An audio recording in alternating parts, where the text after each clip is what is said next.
Assalamualaikum warahmatullahi wabarakatuh. Kami dari kelompok 6 yang beranggotakan saya sendiri, Tia Puspita Ayu, Jihanul Fifah, Rizwafi Mayolga, Ria Ramadhani, Siti Mukminah Istiqomah, Raju Ancania, dan Muhammad Hashim Masud yang akan mempresentasikan materi mengenai performance balance scorecard. Yang mana untuk materi pertama mengenai definisi balance scorecard akan saya jelaskan sendiri.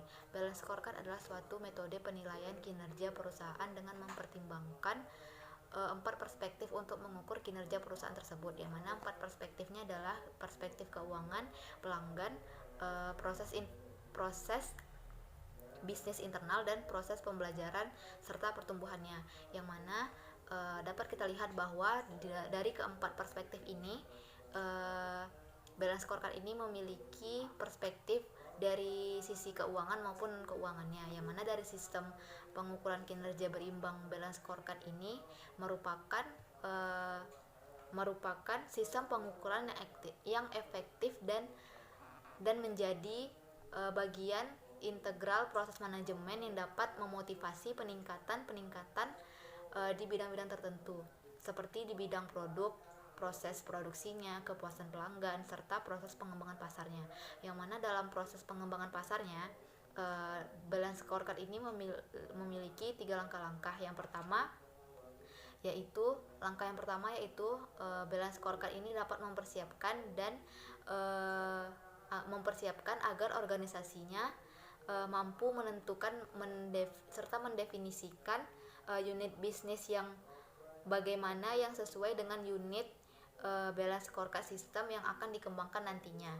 Nah, biasanya unit bisnis yang akan dikembangkan ini biasanya unit bisnis yang memiliki konsumen sendiri, fasilitas produksi sendiri, saluran distribusi sendiri, dan memiliki tolak ukur kinerja perusahaan, memiliki tolak ukur kinerja keuangan sendiri, yang mana langkah dan penentuan pengembangannya adalah dari sisi visi, misi, dan strategi perusahaannya. Nah, langkah yang kedua yaitu memformulasikan balance scorecard yang dapat mengintegrasikan tolak ukur kinerja keuangan sebagai satu kesatuan, baik tolak ukur kinerjanya. Yang ketiga yaitu mengevaluasi balance scorecard pada sistem akhir periode yang sudah ditentukan, misalnya pada akhir periode bulanan ataupun tahunan. Baik, sekian yang dapat saya sampaikan. Materi selanjutnya akan disampaikan oleh rekan saya. Assalamualaikum warahmatullahi wabarakatuh. Pada kesempatan kali ini saya akan menjelaskan mengenai perkembangan balance scorecard. Nah, dalam perkembangan ini terdapat 3 perspektif. Yang pertama ada perspektif finansial, yang kedua ada perspektif pelanggan, dan yang ketiga ada perspektif proses bisnis internal. Nah, pada perspektif finansial, tujuan finansial berperan sebagai fokus dari tujuan strategis ukuran semua perspektif balance scorecard. Nah, pada perspektif ini terdapat 3 tahapan. Yang pertama ada tahap bertumbuh. Dalam tahap ini, perusahaan akan mencoba menghasilkan suatu produk atau jasa yang memiliki potensi untuk bertumbuh atau berkembang. Lalu yang kedua ada tahap bertahan. Nah, pada tahap bertahan ini, perusahaan akan mencoba mempertahankan apa yang sudah mereka buat, sehingga apa yang telah mereka buat itu dapat bertahan dan mencapai tujuan yang maksimal. Nah, yang ketiga itu ada tahap kedewasaan. Lalu selanjutnya ada perspektif pelanggan. Nah, pada perspektif pelanggan ini, perusahaan harus mampu mengidentifikasi pelanggan-pelanggan serta segmen pasar yang ingin mereka masuki. Nah, tentu pada saat mereka ingin melakukan hal tersebut, mereka harus mempertimbangkan berbagai macam hal. Nah, hal-hal yang perlu dipertimbangkan itu ada yang pertama, pertimbangan geografi, yaitu adalah lokasi pelanggan, lokasi fasilitas produksi atau pelayanan, preferensi regional, populasi, dan sumber daya alam. Yang kedua ada aktivitas umum pembeli, yaitu bisnis atau industri pemerintah atau industri dan pribadi. Lalu ada posisi dan tanggung jawab pembeli, yaitu pemilik lain, bisnis, manajer bisnis, pejabat pemerintah, karyawan atau pegawai, dan individual atau pribadi. Yang keempat itu ada karakteristik pribadi pembeli, yaitu seperti gender, tingkat pendapatan, tingkat pendidikan, hobi, afiliasi politik, keanggotaan organisasi, dan lain-lain. Lalu yang ketiga itu ada perspektif proses bisnis internal. Nah, dalam proses bisnis internal, menurut Kaplan dan Norton pada tahun 2001 menyatakan bahwa model rantai nilai proses nilai internal atau value chain analysis antara lain yang pertama itu ada proses inovasi. Proses inovasi itu adalah menggali pemahaman tentang kebutuhan terpendam dari pelanggan serta menciptakan produk atau jasa yang baru. Yang kedua, ada proses operasi. Ini merupakan proses membuat dan menyampaikan produk atau jasa yang telah dibuat tadi. Lalu ada proses pelayanan purna jurnal. Merupakan jasa pelayanan kepada pelanggan setelah penjualan produk atau jasa itu sudah dilakukan. Yang keempat ada perspektif pembelajaran dan pertumbuhan. Nah, tujuannya itu insentif, perspektif pembelajaran dan pertumbuhan fokus pada kemampuan manusia. Baiklah, saya akan melanjutkan materi selanjutnya, yaitu konsep balance scorecard. Balance scorecard berkembang sejalan dengan perjalanan implementasi konsep tersebut. Kata scorecard yang berarti kartu skor, sedangkan kata balance yang berarti seimbang. Kartu skor di sini digunakan untuk mencatat skor hasil kerja seseorang, juga dapat digunakan untuk merencanakan skor yang ingin diwujudkan di masa yang akan datang. Sedangkan kata balance atau seimbang dimaksud untuk menunjukkan bahwa kinerja personal diukur secara berimbang dari 3 aspek, yaitu keuangan dengan keuangan, jangka pendek dan jangka panjang, serta internal dan eksternal. Selanjutnya, menerjemahkan visi, misi, dan strategi perusahaan. Untuk menentukan ukuran kinerja, visi organisasi perlu dijabarkan dalam tujuan dan sasaran. Visi adalah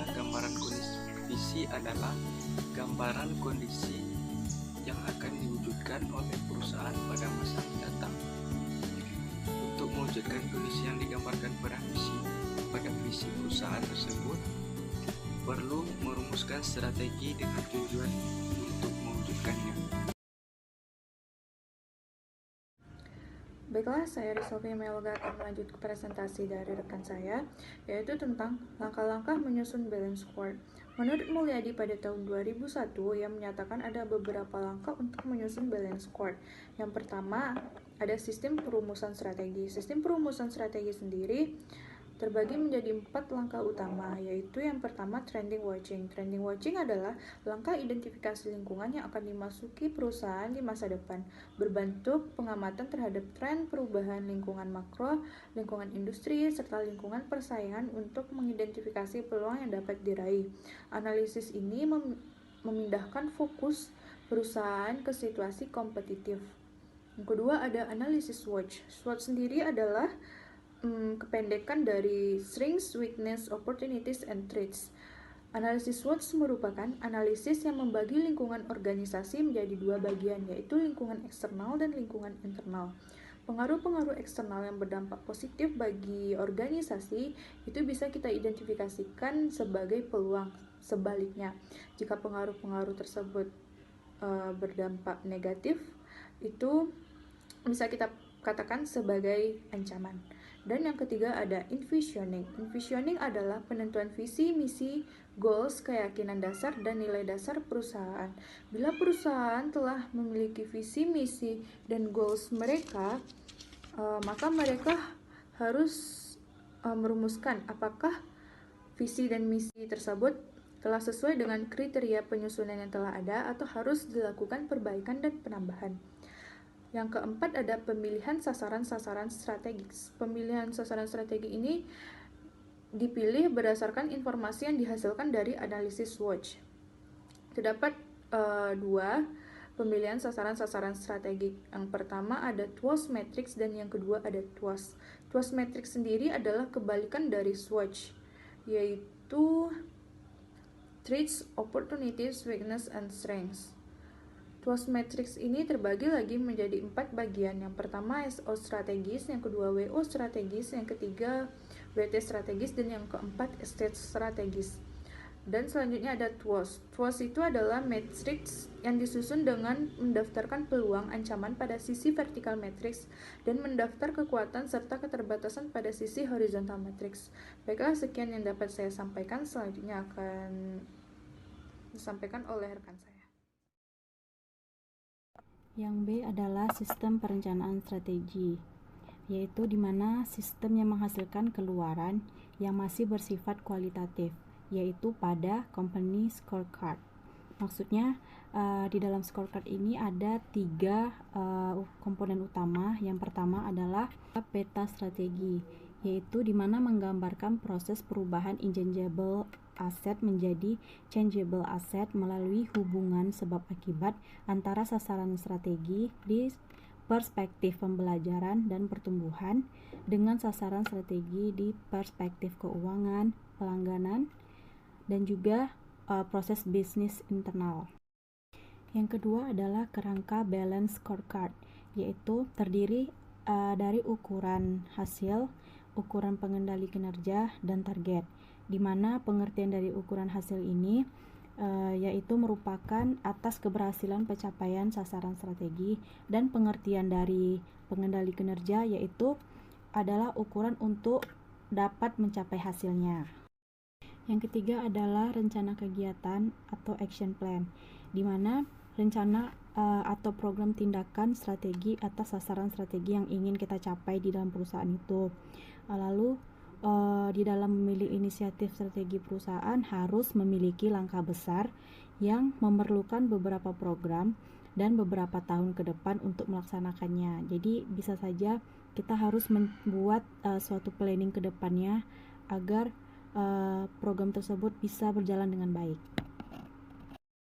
Yang C adalah sistem penilaian dan pengimplementasian balance scorecard.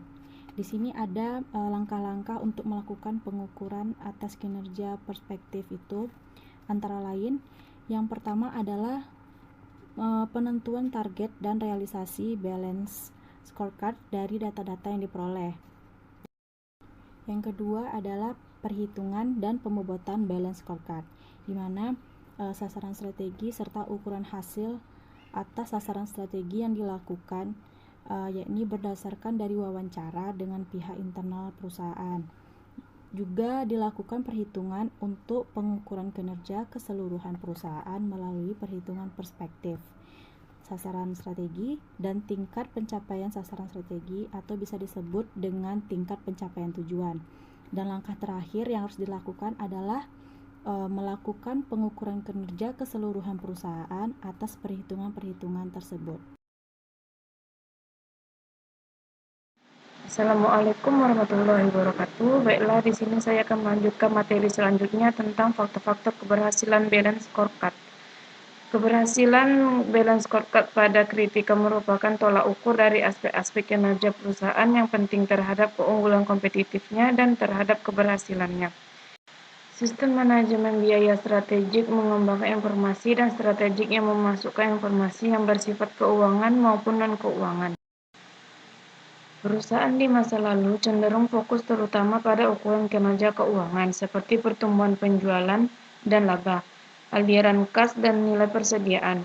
Sebaliknya, perusahaan dalam lingkungan bisnis yang kontemporer menggunakan manajemen strategik tentang keberhasilan yang banyak berupa ukuran operasional yang bersifat non-keuangan seperti pangsa pasar, mutu produk, kepuasan pelanggan, dan peluang pertumbuhan. Materi selanjutnya yaitu tujuan balance scorecard. Tujuan dari balance scorecard adalah untuk mengusulkan penciptaan suatu daftar tolak ukur keuangan dan non-keuangan, yaitu perusahaan dapat mengendalikan operasinya dan mengaitkan atau menyeimbangkannya bersamaan dengan berbagai tolak ukur untuk mengawasi kinerja jangka pendek dan jangka panjangnya. Saya akan melanjutkan materi dari rekan saya, yaitu materi selanjutnya manfaat balance scorecard, di mana balance scorecard ini memiliki manfaat. Yang pertama, mengklarifikasikan dan menghasilkan konsekuensi tentang strategi. Yang kedua, mengkomunikasikan strategi ke seluruh perusahaan. Ketiga, menyelaraskan berbagai tujuan departemen dan pribadi dengan strategi perusahaan. Keempat, mengaitkan berbagai tujuan strategi dengan sasaran jangka panjang dan anggaran tahunan. Kelima, mengidentifikasikan dan menyelaraskan berbagai inisiatif strategi, melaksanakan peninjauan ulang strategi secara periodik dan sistematik, dan mendapatkan umpan balik yang dibutuhkan untuk mempelajari dan memperbaiki strategi. Baiklah, materi selanjutnya keunggulan balance scorecard di mana menurut Mulyadi pada tahun 2007 menyatakan bahwa balance scorecard ini memiliki keunggulan sehingga dapat melipat gandakan kemampuan perusahaan dalam menghasilkan kinerja keuangan, yaitu yang pertama, meningkatkan secara signifikan kualitas perencanaan dan meningkatkan kualitas pengelolaan kinerja personel. Di mana dalam meningkatkan secara signifikan ini memiliki 3 tahapan. Yang pertama, sistem perumusan. Sistem perumusan ini berfungsi sebagai alat trend watching, analisis SWOT, dan strategi dan pemilihan strategi. Yang kedua, sistem perencanaan strategi. Sistem perencanaan strategi ini berfungsi sebagai alat penerjemah visi, misi, keyakinan dasar, dan nilai dasar. Yang ketiga, sistem penyusunan program. Sistem penyusunan program ini berfungsi sebagai alat penjabaran inisiatif strategi ke dalam program. Kedua, meningkatkan kualitas pengelolaan kinerja personel, di mana dalam meningkatkan kualitas pengelolaan kinerja personel ini memiliki cara, yaitu yang pertama, pengelolaan kinerja personel ini mencakup kinerja karyawan dan tidak hanya kinerja manajer dalam organisasi. Yang kedua, kinerja personel ini direncanakan melalui sistem perencanaan strategi berbasis balance scorecard. Dan yang ketiga, kinerja personel ini didefinisikan sebagai keberhasilan personel dalam mewujudkan sasaran-sasaran strategi perusahaan. Adapun kesimpulan dari materi kami ini yaitu balance scorecard ini merupakan suatu metode penilaian kinerja perusahaan dengan mempertimbangkan 4 aspek, yaitu untuk 4 aspek untuk mengukur kinerja perusahaan, yaitu yang pertama perspektif keuangan, kedua pelanggan, ketiga proses bisnis internal, dan serta proses pembelajaran pertumbuhan. Dalam alat pengukur kinerja perusahaan ini tidak hanya balance scorecard, tetapi merupakan suatu bentuk transformasi strategi secara total kepada seluruh tingkatan dalam organisasi. Baiklah, hanya itu yang dapat kami sampaikan. Lebih dan kurang kami mohon maaf. Wassalamualaikum warahmatullahi wabarakatuh.